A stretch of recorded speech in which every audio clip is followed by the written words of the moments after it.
Reflecting on Colombia's most famous artist, Fernando Botero.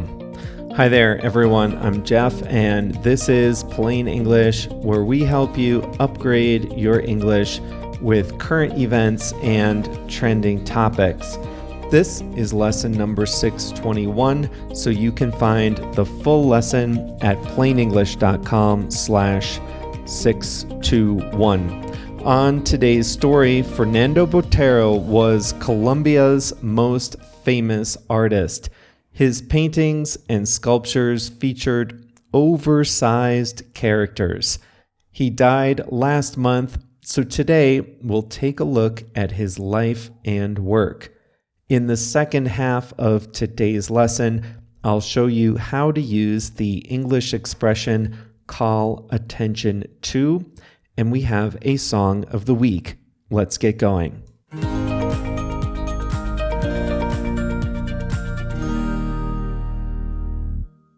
Fernando Botero's work, his paintings and sculptures, are instantly recognizable. They portray people high and low through an enlarged prism. His subjects were kings, generals, popes, and ambassadors, but also housewives, guitar players, married couples, children, and office workers. His subjects were plump, voluptuous, rotund, portly. I'll just say the simple word for it. They were fat, but they were not undignified. He didn't paint generals, archbishops, even once Pablo Escobar. He didn't exaggerate their proportions to parody them or to make them seem unserious. Instead, the artist said he was celebrating volume, something that has a long history in Italian and Greek art. He once famously said, "I don't paint fat people." Instead, he said, "What I paint is volume." By giving everyone large dimensions, he could call attention to specific features, even facial expressions. In one painting called Card Players, a man at a card table looks with astonishment and bewilderment at one of the other players at the table. His eyes tell a story that wouldn't be possible on a normal-sized face. The Street from 1979 shows a man stretching the fabric of his brown suit, but he has a comically skinny tie and a pencil-thin mustache. Dancers at the Bar from 2001 shows a ballet dancer with enormous thighs and small round kneecaps, almost buried in flesh. Man on Horseback, a sculpture, and a painting by a similar name show a rotund man sitting on top of a horse, but the man is almost as big as the horse. People are Botero's most famous subjects, but even inanimate objects didn't escape the Botero treatment. He painted guitars, cocktail glasses, cars, houses, and tables. Living things like animals also feature in his paintings. Watermelons, birds, even trees are all depicted in his famous rotund style. Botero himself, ironically, was slender. In his later years, he had a serious look with gray hair and a gray goatee. He is Colombia's most famous artist, but he spent most of his time in Europe. He died in Monaco in late September at age 91. He had been working right up until the end. His artistic career spanned more than 50 years. Botero was born in Medellin, Colombia in 1932. As a young man, he studied to be a matador, a bullfighter whose job is to kill the bull. And bullfighting is one of the subjects that he regularly depicted in his paintings.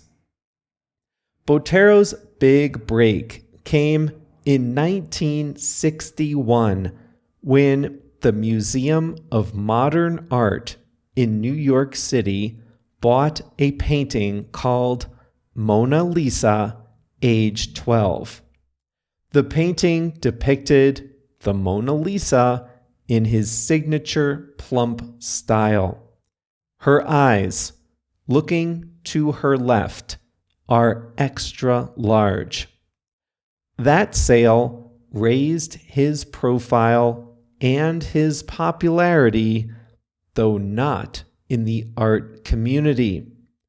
The most critically acclaimed style in the 1960s in New York and Europe was abstract expressionism. That style depicts movement and energy, but in a way that's abstract. It's not recognizable as anything real. Botero's figures were considered out of the art mainstream. His work was considered less prestigious than that of the abstract expressionists of the time. And many artists are expected to evolve, to change their styles over the years. Botero never did, and that's another way he didn't fit in with the art establishment. He knew he wasn't popular with art critics, but people loved him and they never got tired of his figures. His paintings and sculptures sold very well, making Botero a wealthy man during his lifetime. His sculptures have been displayed around the world. One stands in the lobby of the Time Warner Center, a popular mall, office, and condo building in New York City. That was the first Botero sculpture I had ever seen. You can also see his sculptures on the streets of Paris, Madrid, Jerusalem, and smaller cities around the world. But the best place to see Botero's art is in Colombia itself. Although the artist only spent about a month a year in his home country, he donated his work and pieces from his private collection to the Museo de Antioquia in Medellin and to the Museo Botero in Bogotá.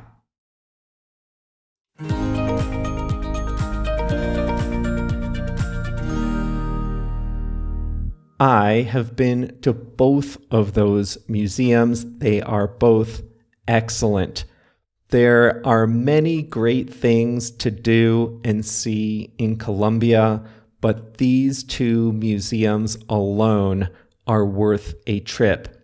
The Botero Museum in Bogotá was, I think, my favorite thing in the country. You just never get tired of looking at the figures. enjoying their expressions, imagining their lives. Every character is plump, fat. And so in that sense, everyone is equal. So you quickly move on from looking at the voluptuousness, since everyone's like that, and instead you look at everything else. Facial expressions, positioning in the room, clothes, posture, relationships. I really like these, so we're going to take a look at them on one of our upcoming conversation calls. We do those on Zoom with Plus members. We'll put several of them up on the screen and talk about them. We did that with Edward Hopper paintings a while back, and that was fun.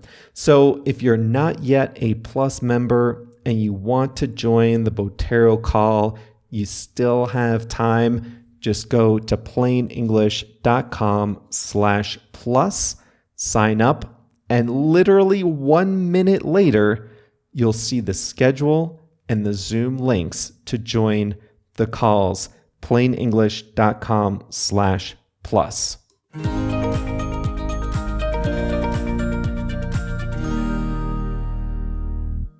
It's Thursday, so JR has a song of the week for us. It's called Guilty by Lady Ray.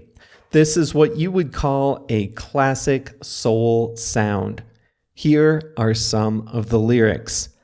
I don't want to sleep in my bed. I don't want to feel free to roam. I won't be comfortable because I know that you're gone. So Guilty by Lady Ray is the song of the week. Thank you, JR.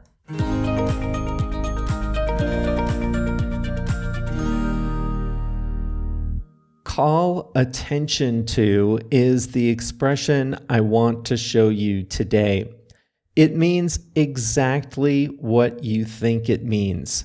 To do something that causes people to pay attention to something. For example, you might say something like this. The documentary calls attention to the environmental dangers of deforestation. That means the documentary grabs people's attention and causes people to pay attention to its subject, the environmental dangers of deforestation. And that's an example of calling attention to an issue. People might not have known about it before, but now they do. The documentary raised the issue. People's attention was directed to the issue. The documentary calls attention to the environmental dangers of deforestation. That's probably the simplest way to use it. The way I used it in today's story was just a little different. You'll remember we were talking about Fernando Botero, the Colombian artist, and all his figures were oversized, voluminous people.